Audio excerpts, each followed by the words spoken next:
আমি আবারও একটা রেসিপি নিয়ে চলে এসেছি, যেটা পেঁপে সয়াবিন। পেঁপে এমনই একটা সবজি, অনেকে খেতেই চায় না, বলে নাকি তরকারি একদমই ভালো লাগে না, খেতে ভালো লাগে না। আমি এই জন্য এমন একটা ইয়াম্মি রেসিপি নিয়ে এসেছি, মনে হয় বাচ্চা বড় সবারই খুব ভালো লাগবে। পেঁপে সয়াবিন বানানোর জন্য আমি কিছু সয়াবিন নিয়েছি, গরম জলের মধ্যে দিয়ে লবণ দিয়ে ফুটিয়ে নিচ্ছি। এরপর এটা আমি জল ঝরিয়ে নেব। একটা মশলা বানিয়ে নিচ্ছি, একটু হলুদ গুঁড়ো, তার সাথে জিরা গুঁড়ো, একটু ধনে গুঁড়ো, যেগুলো সব তরকারিতেই লাগে। আর কালারের জন্য আমি দিয়ে দিচ্ছি কাশ্মীরি লঙ্কা গুঁড়ো। তোমরা ইচ্ছা করলে এটা দিতে পারো, না হলে নাও দিতে পারো। এইটা একটু জল দিয়ে আমি এটাকে পেস্ট বানিয়ে নিচ্ছি। মশলাটা যদি এইভাবে পেস্ট বানিয়ে নেওয়া হয় তাহলে তরকারিটা খুবই ভালো হয়। এটা আমি বানিয়ে নিলাম,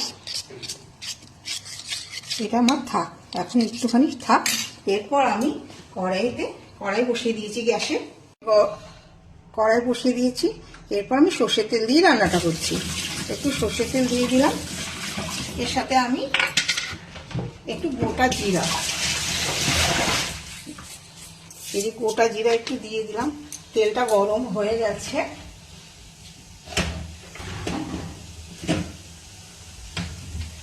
আমি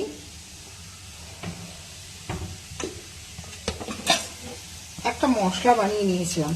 এই যে মশলাটা দেখো, এটা আমি আদা, পেঁয়াজ, রসুন, শুকনো লঙ্কা, টমেটো, এটা দিয়ে আমি একটা মিক্সিতে ভালোভাবে পেস্ট করে নিয়েছি। এবারে আমি এইটা দিয়ে দেব।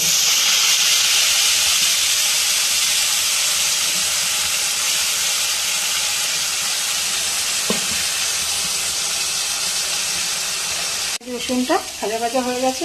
এরপর আমি যে মশলাটা গুলে রেখেছিলাম, হলুদ, জিরা,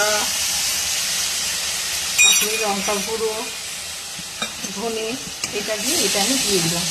এটা এখন ভাজা ভাজা হতে হতে, যতক্ষণ ভাজা ভাজা হচ্ছে, হ্যাঁ, আমি সয়াবিন কেটে রাখা পেঁপে আর আলু এটা আমি দিয়ে দিলাম।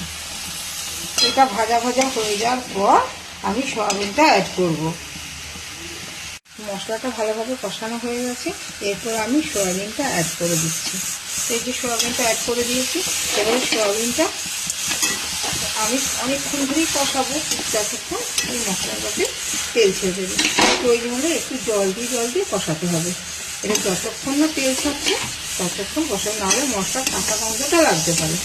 এই যে আমি এখন কষিয়ে নিচ্ছি। এরপর আমার হালকা কষানো হয়ে গেলে এরপর আমি জল দিয়ে ঢাকা দিয়ে দেবো। পেঁপে সয়াবিন আমার সম্পূর্ণরূপে রেডি। আমি এবারে নামিয়ে দেবো। নামানোর আগে আমি একটু গরম মশলা আর একটু ঘি দিয়ে দেব।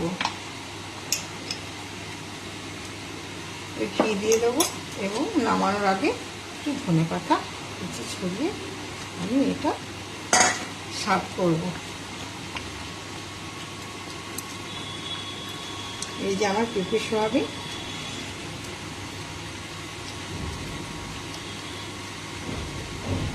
তোমরা ট্রাই করে দেখো কেমন হয়েছে, আমাকে জানাবে। অনেকে আমাকে রিকোয়েস্ট করেছিল পেঁপের রেসিপি বানানোর জন্য, এই জন্যই আমি এটা বানালাম।